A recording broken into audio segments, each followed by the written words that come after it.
kudeta. menduga ya. Ya nggak ada lah, itu nggak benar. Jadi dalam mekanisme saya jadi ketua yayasan itu ada mekanismenya dalam internal gitu kan, dan itu nggak mungkin 1-2 orang di dalam yayasan itu nggak terlibat, tuh nggak mungkin gitu kan. Apalagi badan pengurus yang lama, yang pasti mereka semua mengetahui dan terlibat.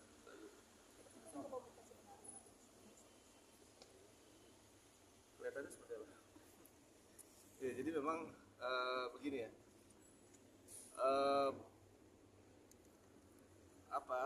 Komunikasi dengan Tenovi sebagai individu memang ya saya katakan memang saat ini kurang baik gitu kan, karena bisa teman-teman lihat sendiri banyak beredar di medsos narasi yang kian menyudutkan bagi kami yang berangkat ke NTT, seolah-olah banyak isu-isu gitu kan. Nah itu akan saya jelaskan. Mungkin secara isu itu benar, yang saya sampaikan juga saat saya pulang dari NTT, saya sampaikan itu benar. Mungkin tentang uang itu apakah ditahan ataukah diminta balik itu juga benar gitu kan. Kalau memang teman-teman mau lihat pun saya juga siap, saya punya semua datanya gitu. Jadi sebetulnya saya nggak mau arah ke situ, karena kenapa? Karena pada akhirnya uang donasi ini beres gitu kan. Memang itu sempat menjadi masalah dan kemudian kita langsung tangani dengan cepat, kemudian akhirnya semua tersalurkan dan kita belanjakan lalu selesai.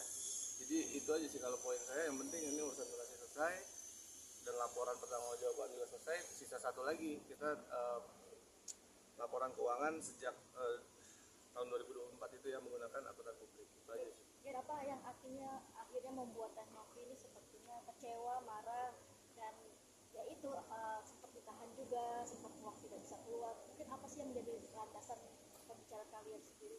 Ya kalau landasan itu juga saya bingung gitu kan. Kemudian sekarang beredar bahwa saya tidak menjalankan SOP kan gitu ya.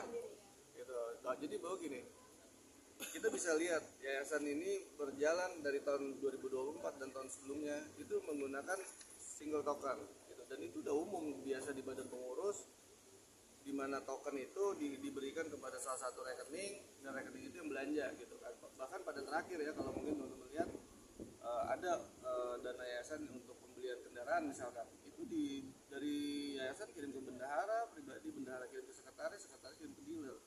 Itu nggak mungkin lah, nggak tahu kalau badan pengurus yang lama seperti itu. Jadi itu menurut saya hanya alasan, dan triggernya apa kita nggak tahu. Yang pasti pada saat itu ada kabar bahwa ada berita duka dari Bang AL, kemudian ada marah-marah dari Pak Irjen gitu kan, dan itu mungkin salah satu beberapa faktor yang mempengaruhi itu gitu kan. Dan itu memang iya ada gitu, dan itu nggak bisa dipungkiri dan memang terjadi.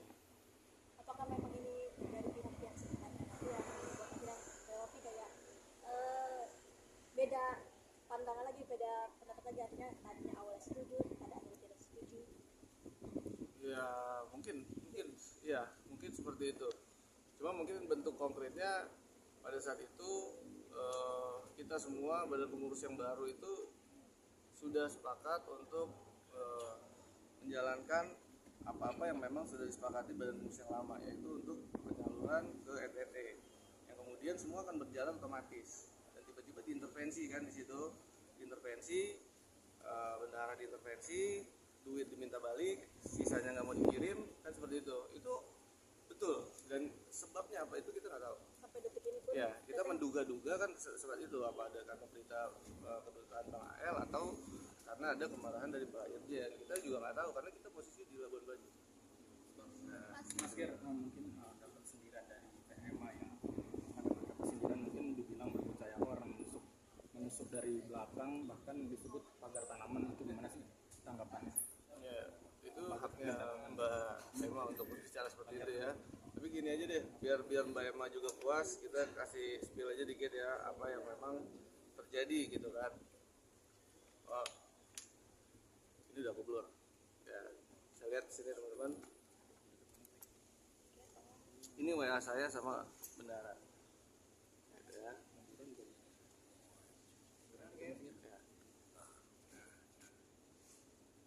Satu, udah ya. 2.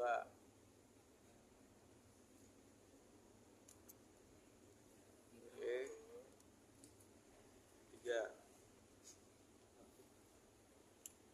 Nah, di sini bisa dilihat sendiri ada intervensi gitu kan. Tapi poin saya bukan itu, dan saya tadi nggak mau bahas tentang itu. Kemudian kan digoreng-goreng, kalau kita nggak klarifikasi akan jadi satu kebenaran yang keluar dari fakta, itu aja. Yang penting sekarang laporannya udah selesai, donasi udah tersalurkan, sisanya kita tinggal bikin laporan akuntan publik. Udah, kita lihat tanggal 22 juga apakah donatur mencabut gugatan atau tidak. Kecewa juga dengan hatinya. Ya kecewa lah, masa nggak kecewa. Tapi saya nggak akan melakukan tindakan apa-apa gitu kan. Tapi untuk klarifikasi tadi mungkin teman-teman bisa nilai sendiri. Tapi dengan kan dulu itu tentang PLT. Ya awalnya itu emang PLT gitu kan, cuman setelah rencana kepergian kita ke NTT semakin menguat, kemudian yang bersangkutan inginnya secara komprehensif keluarnya gitu kan. Ya, Minta support. ya, ya, seperti itu. Jadi ya kita di sini semua bantu kok, kita di sini semua bantu. Saya nggak punya kepentingan apapun, saya hanya menjalankan tugas gitu kan, dan tugas ini saya jalankan juga nggak keluar dari apa yang ditugaskan. Pada akhirnya tetap meminta untuk keluar dari pengurusan sikap dirimu gimana? Kita jalan terus, yang penting masalah ini selesai kan gitu. Makanya pas mau keluar ditunjuknya ke aku, ya aku jalankan. Hari ini aku jalankan. Tapi ada Udah ketemu kemarin di Kementerian PPPA, ada nggak ada karena kita ada urusan lain. Tapi kan sampai Ini tahu kok. sampai disebut bintang yayasan atau mungkin bintang yayasan dah. Saya bilang mungkin kata sindiran kasarnya mungkin pansos dan sendiri gimana sih? Ya terserah, itu kan persepsi orang, pendapat orang kita nggak bisa kuasai. Balik lagi yang bisa saya lakukan hanya menunjukkan tindakan sesuai dengan apa yang saya katakan. Tapi hubungan sama KTP sekarang gimana? Kelihatannya gimana? ingin kan Ya, ini saya sekali lagi menjawab ya, saya nggak pernah unfollow semua akunnya Teteh, tapi saya di blok. Ya per hari itu karena saya nggak mau balikin uangnya. dia masih di Ya, saya di blok. Ya, otomatis setelah dibuka bloknya kan saling unfollow gitu kan. Tapi ada pesan nggak sih mungkin dari Mas Giri sendiri untuk KTP? Ya pesannya, kalau memang bisa apapun itu kita bicarakan secara internal gitu kan, janganlah jadi seperti ini gitu. Jadi konsumsi publik nggak baik, apalagi ini juga masalah udah selesai, sudahlah. Untuk bensin Untuk bahan bensin juga sama gitu kan. Tapi kelihatannya juga abang kan udah nggak pernah up lagi kan di medsos gitu ya. Saya rasa sih cukup dewasa beliau menanggapi itu. tapi Bang Desi tahu polemik dirimu dengan Ya mau nggak mau saya kasih tahu di sana, karena ketika itu tidak berjalan sesuai rencana, waktu beliau yang sudah sampai di sana, biaya dan lain-lain itu akan kecewa dan saya akan jadi salah di situ kan gitu. Jadi semua apapun, bahkan semua pihak itu udah tahu kita akan berjalan transparansi ya kan, semua akan kita share gitu. Jadi itu semua udah tahu kok, makanya ketika ada yang bikin polemik di sini kita nggak bisa tutup-tutupin gitu, karena kesepakatan semuanya.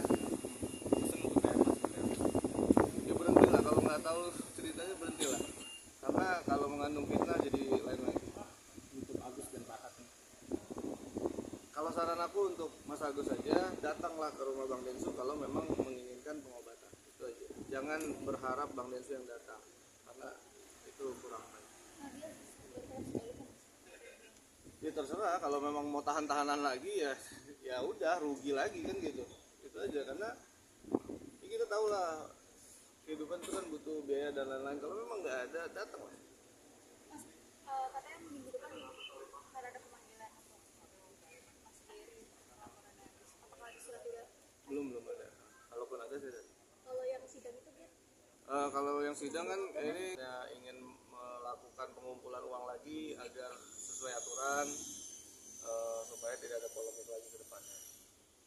Mas Giri tadi kan Mas Dodatang menyinggung perihal biaya perjalanan ke sana itu di luar dari uang dulu. Oh ya, Itu mungkin bisa dijelaskan. ya jadi dalam laporan pertanggungjawaban ada beberapa lembar lagi tadi kita bawa, itu laporan keuangan yang saya susun berdasarkan uang dari Bank Densu yang kita gunakan untuk pembelian tiket pesawat, hotel dari tanggal 5 sampai tanggal 10 tuh, dari mulai Labuan Bajo sampai Maumere. Kemudian juga untuk sewa truk ya, untuk sewa truk. Jadi untuk akomodasi barangnya itu kita juga sewa truknya menggunakan uang itu. Jadi pure 1,3 kita belanjain barang aja. Tapi yakin nggak sih setelah laporan ke Kemensos ini nggak bakal ada arah atau masalah mungkin? Kalau keyakinan itu ya pasti kita dari sisi kita pasti yakin, tapi namanya hak kewajiban itu kan pasti ada. Setiap pihak-pihak juga boleh mendalilkan kalau memang merasa dirugikan atau seperti apa, itu silakan aja. Tapi yang kita lakukan sudah sesuai dengan regulasi, dan kita juga udah memenuhi kewajiban-kewajiban kita sebagai yayasan. Ya, kan ini kan harusnya kan donasi ini untuk pengobatan dan pada akhirnya memang harus dialokasikan untuk korban bencana. Pihak Kemensos sendiri menyikapinya seperti apa? Dari sisi Kemensos hanya menaungi dalam struktur hukum aja sih gitu kan, bahwa memang pihak Kemensos sudah mengetahui dalam pengumpulan uangnya juga merupakan satu pelanggaran undang-undang PUB ya kan, yang kemudian kita juga berkali-kali sudah sampaikan dalam pembinaan. Kita sudah memberikan surat kepada Mas Agus tanggal 30 Oktober, surat kedua tanggal 6 November, kemudian mereka tetap tidak mau berobat kan. Kemudian tanggal 15 November kita adakan mediasi pertama, mereka nggak datang, gagal.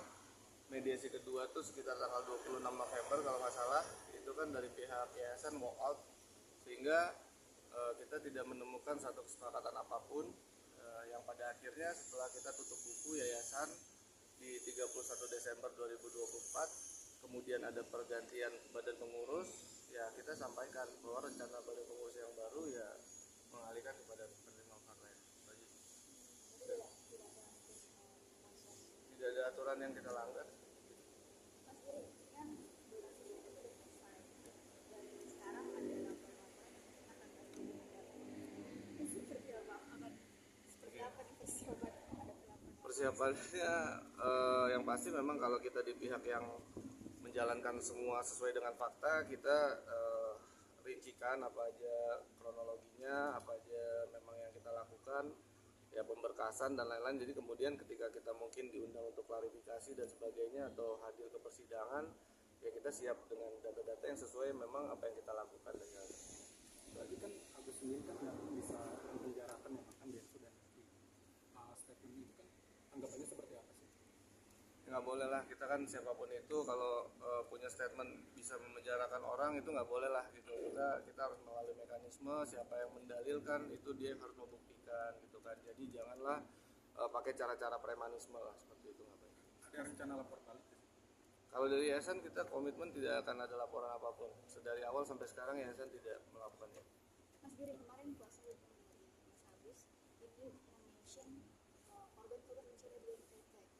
Mereka bilang mau melaporkan korban-korban di NTT karena Serius? menerima Oh ya? bantuan donasi. Mungkin Mas Giri.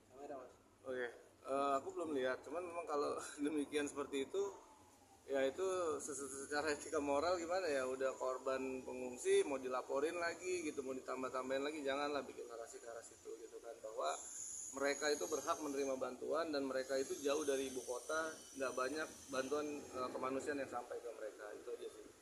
Mas Giri, mungkin dari semua kemarin kan yang soal si Agus dia memang benar yakin gitu kan untuk memenjarakan Mas Giri, Bang Densu, dan itu apakah sudah ada konfirmasi juga nggak ke Bang Densu atau Mbak Novi untuk berbicara tentang laporan Agus tersebut yang mereka itu yakin akan memenjarakan? Ya kalau keyakinan mereka ya itu kita hargain keyakinan mereka, tapi kalau dari sisi kita apapun itu kita siap mengklarifikasi aja sih, kita nggak ada masalah tentang itu. Cuman memang tadi kan kalau cara-caranya mungkin disebutkan dia ingin memenjarakan begini-begini, yang bisa memenjarakan orang tuh bukan kita, bukan orang sipil, tapi ada prosesnya, ada orang-orang, ada aparat penegak hukum yang memang bisa berwenang. Pak, dari awal idenya siapa sih Pak? Artinya kok proses hukum belum selesai, itu uang donasi sudah dialihkan ke NTT. Nah, benar nggak sih kabarnya Novi awalnya sempat nggak setuju karena menunggu proses hukum selesai baru uang akan dialihkan ke NTT. Jadi ini tuh dari awal memang ya kalau boleh saya deskripsikan ya asumsi saya, memang dari awal memang badan pengurus yang lama yang menginginkan hal ini untuk NTT. Kemudian pada saat pelaksanaannya itu kan menjadi dinamika sendiri ya, karena entah dari seperti mereka ingin tapi tidak berani melaksanakan seperti apa, akhirnya kita tentukan rapat, berubahlah badan pengurus, dan badan pengurus yang baru kita semua komit berjalan. Jadi ini bukan ujuk-ujuk, kita nggak bisa merencanakan sesuatu itu ujuk-ujuk. Dan kita juga udah jelaskan di berita acara bahwa dari tanggal 21 Desember kita udah kirim relawan dan perwakilan yayasan untuk ke NTT untuk survei. Untuk ke Kemensos sendiri hari ini Bang Densu memang nggak bisa hadir atau Itu bukan kewenangan saya, nanti tanya ke abang aja, ke Bang Densu. Tapi yang pasti memang ini kewajiban kita sebagai yayasan untuk ke Kemensos. Ya, seperti Mungkin pegangan apa secara hukum, apa ada landasan untuk mengambil uang itu ke NTT, apa mungkin ada kita melanggar hukum, karena kan awal dari awal donasi untuk Agus, tapi kan sudah hari dialihkan ke yang membutuhkan yang lain, apa Iya. pegangan hukum? Pegangan hukumnya depan. Oke, pegangan hukumnya gini ya. Jadi dalam pembinaan yang kita lakukan bersama Kemensos itu kita sudah jelaskan mekanisme pengumpulan uangnya, yang dimana pengumpulan uang